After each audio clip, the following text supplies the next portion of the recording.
हाँ, राम राम। नमस्कार दोस्तों एवं छात्र छात्राओं।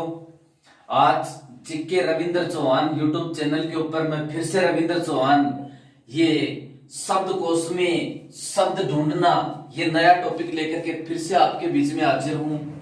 हिंदी में ये शब्दकोश में शब्द ढूंढना, इससे पहले संज्ञा, सर्वनाम, क्रिया, विशेषण, उपसर्ग, प्रत्यय और समास और दो चार टॉपिक और मैं कंपटीशन से संबंधित सारे डाल चुका हूं इस YouTube चैनल के ऊपर। और उनसे संबंधित पूछे गए जो प्रश्न पूछे गए हैं, रिट, अध्यापक भर्ती, पटवार, उनसे संबंधित जो प्रश्न पीछे पूछे गए हैं वो सारे के सारे भी मैं डाल चुका हूं। चैनल पर आपको मिलेंगे, देख सकते हो। फिर देखो, ये आज आसान सा टॉपिक है, शब्दकोश में शब्द ढूंढना। शब्दकोश में शब्द ढूंढना प्राय हम अंग्रेजी से जानकारी लेते हैं तो उसमें शब्दकोश में शब्द ढूंढने की ABCD इस तरह से आगे क्रम चलता है। हिंदी के अंदर ऐसा नहीं है, थोड़ी सी लापरवाही से मार खा सकते हैं और एक आसान सा प्रश्न आता है, बहुत ही आसान सा प्रश्न आता है। देखो, सबसे पहले हमको क्या ज्ञात करना होता है कि हिंदी में शब्दकोश में शब्द ढूंढने का जो सही क्रम है वो किस पैटर्न के ऊपर आधारित है। यानी सबसे पहले क आएगा या ए आएगा या और कुछ आएगा, फिर बीच में किस तरह से प्रक्रिया चलती रहती है। हिंदी के अंदर सबसे पहले ये अनुस्वार, अन कहते हैं जिसको हम अनुस्वार, सबसे पहले आएगा अनुस्वार, इसको हम अन कहते हैं। फिर उसके बाद में ये इस तरह से चंद्रमा, फिर उसके ऊपर बिंदु, इसको हम कहते हैं चंद्र बिंदु, चंद्रमानुमाकृति, फिर चंद्र बिंदु। यानी अनुस्वार और चंद्र बिंदु, यानी हम इसको सामान्य भाषा में बोले तो अं चंद्र बिंदु। फिर तीसरा नंबर है विसर्ग का, तीसरा नंबर है विसर्ग का ए, इसको बड़े ध्यान रखना होता है। सबसे पहले अनुस्वार, फिर चंद्र बिंदु, फिर विसर्ग, इनका पहला स्थान है। अब देखो, इसके बाद में फिर क्या आएगा, फिर स्वर और उसके बाद में व्यंजन। तो स्वरों का क्रम ए, आ, ई, बड़ी ई, ऊ, बड़ा ऊ, री, इसके बाद में फिर ए, फिर बड़ी ए, फिर छोटा ओ, फिर बड़ा ओ, ये क्रम है। यानी पहले अनुस्वार, फिर चंद्र बिंदु, फिर विसर्ग, फिर स्वर ए, आ, ई, ऊ, री, ए, ओ। एक बार सामान्य तरीके से बताऊंगा, फिर इन पर क्या प्रश्न बनते हैं वो देखेंगे। फिर देखो, नंबर है व्यंजनों का। व्यंजनों में सबसे पहले क के बाद में फिर ख नहीं, फिर अक्षय आ गया, ये संयुक्त वर्ण, संयुक्त वर्ण। तो देखो, ये संयुक्त वर्णों के बारे में पहले नियम बता देता हूं। एक संयुक्त वर्ण, ये संयुक्त वर्ण अक्षय, त्रय और ये अक्षय,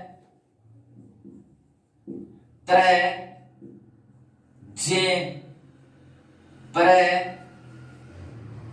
और दे, इस तरह से ये संयुक्त वर्ण है। अक्षय किससे मिलकर बना, कै जोड़े स से। ये कई बार कंपटीशन में पूछे, छोटी से बड़ी कंपटीशनों में भी इनको पूछा गया है। त्रय, तय जोड़े रे, जे, ये मिलकर बना है जय जोड़े ये, प्रय मिलकर बना है पै जोड़े रे, और दे बना है दे जोड़े ये से मिलकर। अब वर्णमाला में तो ये तो आएंगे, इसी तरह से एक ये है श्रय, ये मिलकर बना है स जोड़े रे से मिलकर बना है, ये श्रय स जोड़े रे से मिलकर बना है। अब ये कहां पर जाएंगे, कहां पर ये वर्ण शब्दकोश में, तो इनका एक छोटा सी बात है, ये जिन दो से मिलकर बनते हैं अक्षय, त्रय, जय, प्रत्यय और श्रय, जिन दो से मिलकर बनते हैं उनमें पहले वाले के तुरंत बाद आएंगे ये। तो जैसे ये अक्षय दो से मिलकर बना, कै और स से मिलकर बना, तो किसके बाद आएगा? कै के बाद या स के बाद? अक्षय त्र जे प्र दे सर, सभी के बता देता हूं ये कहां पर आएंगे। एक आसान सी बात है, ये जिन दो से मिलकर बनते हैं, संयुक्त वर्ण जिन दो वर्णों से मिलकर बनते हैं उनमें पहले वाले के तुरंत बाद आएंगे। जैसे अक्षय कै के तुरंत बाद, त्रय तय के तुरंत बाद, जे जय के तुरंत बाद, प्र पै के तुरंत बाद, दे तय के तुरंत बाद, सरय स के तुरंत बाद। अक्षय दो से मिलकर बना कै और स से, तो ये कै के बाद आएगा या स के बाद, कै के तुरंत बाद। इसी तरह से ये नियम है कि अक्षय त्र जे प्र दे सर, जो संयुक्त वर्ण जिन दो दो वर्णों से मिलकर बनते हैं, वर्णमाला में इनका स्थान जिन दो से मिलकर बनते हैं पहले वाले के तुरंत बाद आएगा। तो अक्षय कै के बाद, त्र तय के बाद। तो इसलिए यहां पर कै के बाद में ख नहीं आकर के कै के बाद में अक्षय आया, क्योंकि एक तो कै और एक कै से एक संयुक्त वर्ण और भी बना है, उसमें भी तो कै है। तो कै अक्षय, ख ग घ अंग अंतिम वर्ण, च छ जय, फिर जय के बाद में जय नहीं, जैसे जय के बाद में जैसे एक और संयुक्त वर्ण बना है, जय जोड़ ये जे, तो जय के बाद में जे जय ये, ट ठ ड ढ तय, फिर तय के बाद में तय से मिलकर एक और बना है ये त्रय, तय जोड़ रह से मिलकर बना है। तो त्रय कहां पर आएगा? तय के तुरंत बाद। तो तय के बाद में तय से एक और बना है वो त्रय, थ द दय, दय के बाद में ध नहीं आकर दय हो आया, क्योंकि ये दय किससे बना है? दय जोड़िए से, तो दय के बाद में दय से बना हुआ एक और है वो आया दय, ध न, पै के बाद में पै से एक और बना प्र, फ ब भ म, य र ल व, स के बाद में फिर स से एक और बना है श्री, स जोड़ रहे, तो स के बाद में श्रय, स है। इस प्रकार से ये संयुक्त वर्ण हो गए। तो प्रश्न पूछते हैं अक्षय किसके बाद आता है? कै के बाद। जे किसके बाद आता है? जय के बाद। त्रय किसके बाद में आता है? तय के बाद। प्र किसके बाद में आता है? पै के बाद। श्रय किसके बाद में आता है? स के बाद। और दे किसके बाद में आता है? दय के बाद। अब इसी प्रकार से स्वरों में ये री है। री का उच्चारण तो इस प्रकार से है रे ई, इसका उच्चारण इस प्रकार से है, लेकिन ये रे के बाद नहीं आएगी। री किसके बाद आती है? ऊ के बाद। ये कई बार कंपटीशनों में पूछा हुआ है। री किसके बाद आएगी? ऊ के बाद।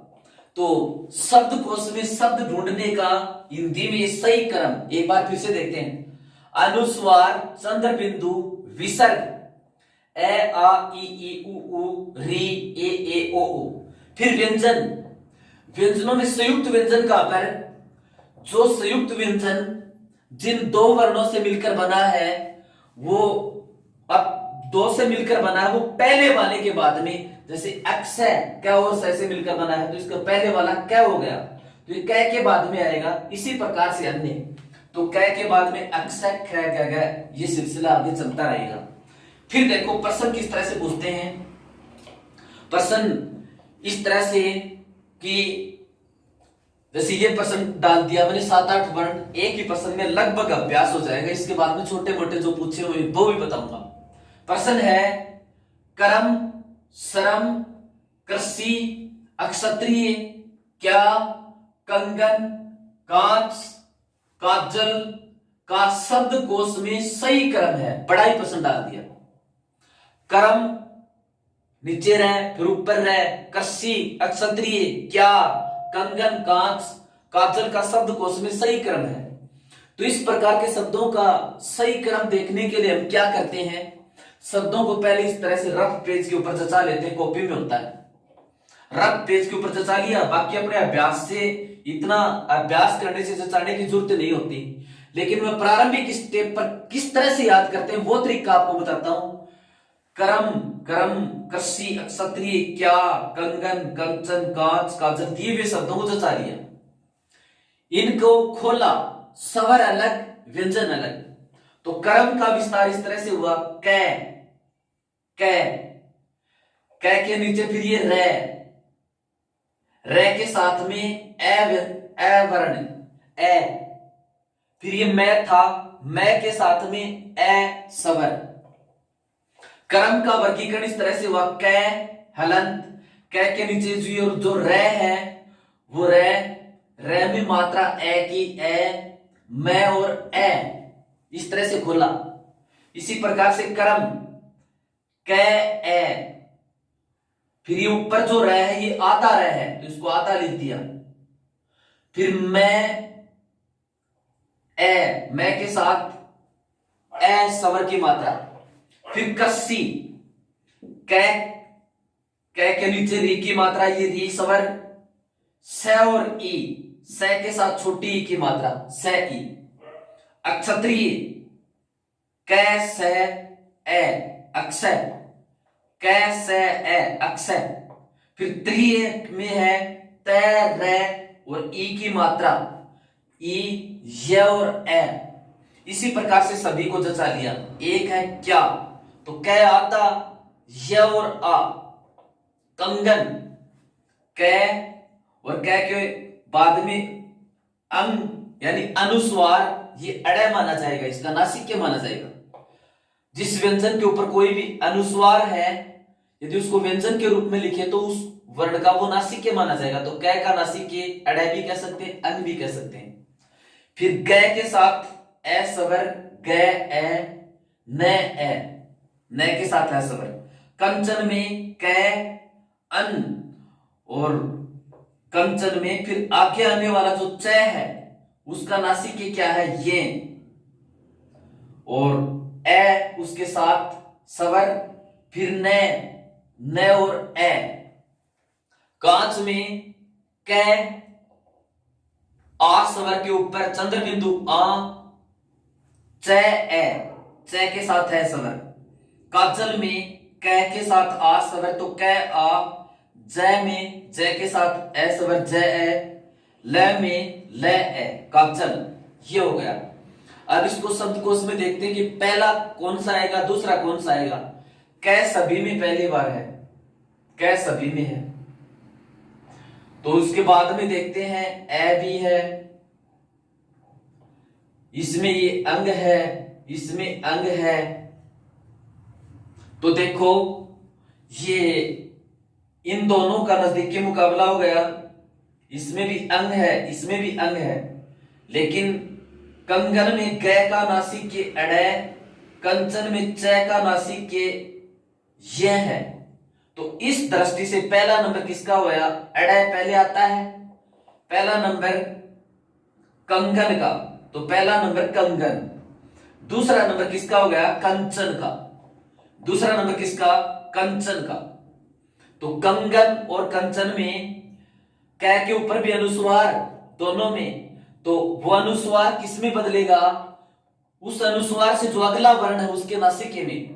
तो कंगन में अनुस्वार का आगे वर्ण है गै, तो अनुस्वार को पढ़ा जाएगा अड़े, इसमें च को यह पढ़ा जाएगा। तो ये और अड़े में अड़े पहले है जो कंगन से संबंधित है, तो पहले कंगन और फिर कंचन, ये पहला नंबर पे, ये दूसरे नंबर पे। अब तीसरे नंबर पर देखो, कह तो है ही, तीसरे नंबर पर ये ए है, तो तीसरा नंबर किसका होगा, कर्म का होगा। तीसरा नंबर किसका हो गया, कर्म का हो गया। फिर देखो इसके बाद में आगे कै, ये तीन पूरे हो गए। फिर आगे आ देखो, इसमें आ, इसमें भी आ, बाकी किसी में आ नहीं। तो यहां पर कांच और काजल में पहले कौन सा आएगा, कांच आ गया, तो आ चंद्र बिंदु वाला पहला आएगा। तो कांच 4 नंबर, काजल 5 नंबर। तो कंगन, कंचन, करम ये तो पहले दूसरे तीसरे थे। अब 4 नंबर पर कांच, और कांच के बाद में काजल, ये हो गया। अब बाकी में देखते हैं, बाकी में इसी तरह से क्रम बाकी में देखते हैं कि पहले कौन सा उसके बाद में कौन सा, और ये अभ्यास से ये सारी चीज क्लियर होती है। अब देखो ये तो हो गए क्या, क्षत्रिय, और इसमें आगे का वर्ण 3 नंबर का मिलान करते हैं, फिर 4 नंबर का मिलान करते हैं, फिर 5 नंबर का, इस तरह से ये फिर लास्ट के अंदर जो बचे हुए सीरीज है वो आ जाएंगी। तो इस तरह से इस वर्णमाला के अनुसार इसका अध्ययन करने से सबसे पहले कंगन, फिर कंचन, और फिर करम, फिर कांच, फिर काजल, फिर कस्सी, क्या, करम और क्षत्रिय, ये इस तरह से क्रम आया। तो आप भी थोड़ा सा अभ्यास करके इसको थोड़ा सा और समझ सकते हैं। फिर देखो इस टॉपिक से संबंधित और क्या प्रश्न बनते हैं, इस टॉपिक से संबंधित और किस तरह से प्रश्न पूछते हैं। ये पूछते हैं कि इस शब्द के अंदर कुल कितने वर्ण हैं। जैसे आम शब्द में, आम शब्द में वर्ण, आम शब्द में वर्ण, आम, और एक कोई शब्द दूसरा दे दिया आमो, आमो, और आम शब्द के अंदर कुल कितने वर्ण हैं। तो आम का विश्लेषण किया, आ, मैं और ए। आमों का विश्लेषण किया, आ, मैं और ओम, ये विश्लेषण किया, आमो, ये विश्लेषण किया। तो आ, मैं के साथ है स्वर था आम, आ, मैं, ओम, इस तरह से ये हो गया। तो देखो कुल वर्ण गिनते समय अंत में ए की गिनती नहीं की जाती। कुल वर्ण गिनते समय अंत के ए वर्ण की गिनती नहीं होती, गिनती नहीं होती। जबकि बीच में यानी शब्द के बीच में ए वर्ण की भी गिनती होती है। यहां पर देखो कुल वर्ण गिनते समय अंत में ए की गिनती नहीं होती, अंत में जब ए आ जाए तो उसकी गिनती नहीं होती। जबकि बीच में ए वर्ण की भी गिनती होती है। तो यहां पर ए अंत में आ गया तो आम के अंदर कुल कितने वर्ण हो गए, 2, क्योंकि अंत में ए की गिनती नहीं हुई। जबकि दूसरे में आमो है, आ, मैं और ओम, यहां पर कितने वर्ण हो गए, 3 वर्ण हो गए। इसी प्रकार से ये कोई शब्द है महत्व, ये शब्द है महत्व में कुल वर्ण पूछे, कुल वर्ण पूछे। तो महत्व इसका विश्लेषण हम किस तरह से करेंगे, पहले मैं को लेंगे, मैं के साथ है स्वर, तो मैं व्यंजन को अलग करने के बाद में इसके साथ कौन सी मात्रा निकलेगी, ए की, मैं ए, फिर है और ए, है को अलग करने के बाद में कौन सा स्वर, ए, फिर तय 2 बार है, तय, तय, और वह ए, वह को अलग करने के बाद में ए स्वर। तो कुल कितने वर्ण हो गए, 1 2 3 4 5 6 7, और अंत में ए की गिनती नहीं होती। तो कुल कितने वर्ण हो गए, 7 वर्ण हो गए। तो इस तरह से प्रश्न पूछते हैं कि इस शब्द के अंदर कुल कितने वर्ण हैं। तो व्यंजनों में से स्वरों की मात्रा अलग से निकाल लेते हैं, वो स्वर निकाल लेते हैं। ए की ये बात थोड़ी सी ध्यान में रखनी है, ए की बीच में गिनती नहीं होती और सभी जगह के ऊपर ए की गिनती होती है। शब्दकोश में शब्द ढूंढना हो तो ये क्रम है, पहले अनुस्वार, फिर चंद्र बिंदु, फिर विसर्ग, फिर इस तरह से आगे है। अब देखो रे से संबंधित कुछ नियम है। रे के रूप, रे के 3 रूप हैं। रे को लिखने के 3 रूप हैं, 3 रूप है रे को लिखने के। किसी दूसरे वर्ण के साथ रे को लिखा जाए तो उसके 3 रूप हैं। जैसे 1 नंबर नियम तो यह है, 1 नंबर, जब रे किसी वर्ण के नीचे लगता है तो वो रे पूरा माना जाता है, हलंत नहीं। पहला तो ये, रे जब किसी वर्ण के नीचे लिखा हो तो वह पूर्ण रे माना जाता है। यानी रे की मात्रा या रे जब किसी वर्ण के नीचे लिखा हो तो वहां पर वो अनंत नहीं होता, पूरा होता है। जैसे करम, भरम,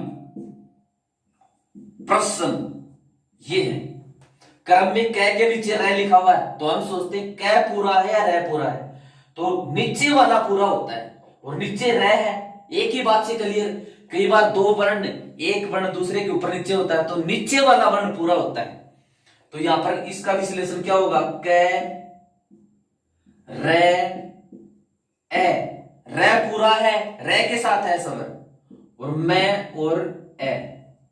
इसके अंदर कुल कितने वर्ण, 1 2 3 4, अंत में ए की गिनती नहीं होगी, ये विश्लेषण। इसी तरह से भरम, भरम में बै के नीचे रे है, बै आधा और रे ए, रे के साथ है स्वर, मैं और ए। फिर प्रश्न, प्रश्न में पै के नीचे रे है, तो मैंने बताया जब किसी वर्ण के नीचे लिखा हो रे तो वहां पर रे पूरा होता है और जिसके नीचे लिखा जाता है वो आधा होता है। तो प्रश्न में पै रे, रे के साथ कौन सा स्वर, ए। फिर से पहले से यादा है, ने और ए, इसका ये विश्लेषण होगा। तो रे के 3 रूप होते हैं, रे के रूप 3। जब किसी वर्ण के नीचे लिखा होता है तो वहां पर रे पूर्ण या पूरा माना जाता है। दूसरा रूप, जब रे गोल पेंदे, गोल पेंदे वाले किसी वर्ण के नीचे लिखा हो तो गोल पिंदे वाला, ये कौन सा कहलाता है, गोल पिंदे वाला, किसी गोल पिंदे वर्ण या वर्ण, ये टैवर्क को कहते हैं। जब रे गोल पिंदे वाले किसी वर्ण के नीचे लिखा हो तो उसका रूप, तो उसका रूप ये होता है। जब रे गोल पेंदे वाले किसी वर्ण के नीचे, गोल पेंदे वाला वर्ण कहते हैं टैवर्क को, टे ठे डे डे, इनको कहते हैं टे ठे डे डे को। जब रे गोल पेंदे वाले किसी वर्ण के नीचे लिखा हो तो उसका यह रूप होता है। जैसे ट्रक, ड्रम,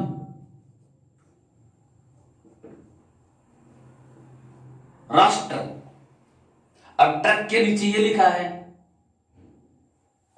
तो यहां पर देखो ट्रक में टे तो ये है, टैलंत। अब इसके नीचे रे लगाना था तो रे की ये मात्रा लगा दी, इसलिए अलंत और रे दोनों मिलकर के इस प्रकार की आकृति बनती है।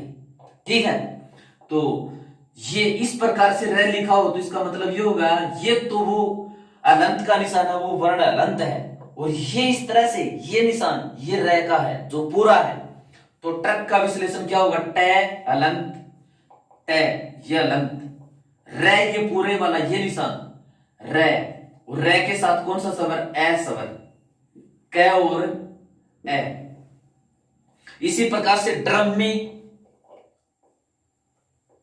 ये डे अलंत और डे के साथ टे लगने से ये इस प्रकार से बन गया, फिर ये आकृति बन गई डे अलंत, रे, रे के साथ ए स्वर, मैं और ए, ये इसका विशेषण होगा। इसी प्रकार से इस राष्ट्र में भी यही है, राष्ट्र, इसका विश्लेषण करेंगे तो रे के साथ आ स्वर, फिर ये से पहले से आता है, टे अलंत, और ये अलंत का निशान, ये रे का निशान, ये रे, और रे के साथ कौन सा स्वर, ए स्वर। तो रे के 3 रूप होते हैं। रे जब किसी वर्ण के नीचे लिखा हो तो वहां पर वो रे आधा नहीं पूरा रे होता है, और गोल पेंदे वाले जो टेट है उनके नीचे रे जब लिखा जाए तो ये निशान बनेगा। ये तो किसका, हलंत का, कि वो वर्ण आधा है, और ये किसका निशान, रे का निशान। इस प्रकार से होगा।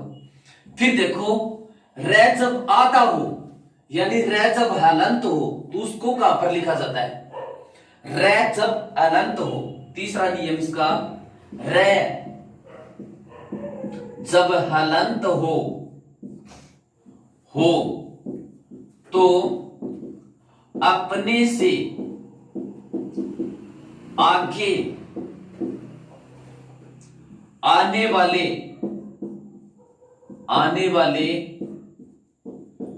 वर्ण के ऊपर लिखा जाता है।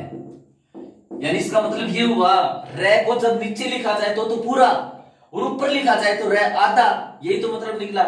रे जब हलंत हो तो अपने से आगे आने वाले वर्ण के ऊपर लिखा जाएगा। जैसे यहां पर मैंने वर्ण लिखा, वर्ण, वो इसका पहचान क्या होती है, पहचान या निशान ये होती है। ये नीचे कोई वर्ण है, ये कोई वर्ण होगा, यहां पर रे लिखा गया तो अपने से आगे आने वाले के ऊपर लिखा गया। इसका मतलब रे जिसके ऊपर लगाया हुआ आता है, रे का उच्चारण उससे पहले होगा। इसका यह मतलब हुआ, जैसे वर्ण के अंदर वर्ण है,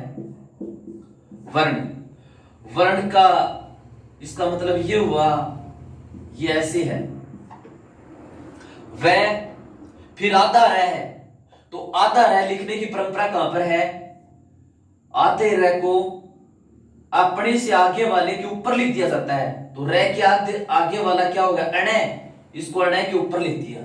इसी प्रकार से आश्रय है, आश्रय है, तो इसका मतलब क्या हुआ, ये आधा रे किससे पहले बोला जाएगा, ये से पहले, क्योंकि अपने से आगे आने वाले के ऊपर लगाया जाता है ये, तो अपने से आगे आने वाले का मतलब ये हुआ, इसका उच्चारण अब जिसके ऊपर ये लगा हुआ है उससे पहले होगा। इस तरह से ये रे से संबंधित नियम हो गए। तो शब्दकोश में शब्द ढूंढने के इस टॉपिक का निष्कर्ष के तौर के ऊपर लास्ट में फिर बात बताऊं। एक तो जो संयुक्त वर्ण है उनसे संबंधित प्रश्न पूछते हैं। तो संयुक्त वर्ण किसके बाद आते हैं, ये अक्षय, त्रय, जे, प्रय, श्रय, ते, जिन, जैसे कै जोड़ सै से मिलकर ये बना, इसी प्रकार से ये भी दो से मिलकर बनते हैं। तो ये जिन दो से मिलकर बनते हैं, पहले वाले के तुरंत बाद में शब्दकोश में आते हैं। दूसरा, ये कई बार प्रश्न ये पूछते हैं कि इस शब्द में कुल कितने वर्ण हैं, तो ए की अंत में गिनती नहीं होती, बीच में ए की गिनती होती है। फिर रे के 2-3 रूप हैं। रे जब किसी वर्ण के नीचे लिखा हो तो रे पूरा माना जाता है, ऊपर लिखा हो तो रे आधा माना जाता है।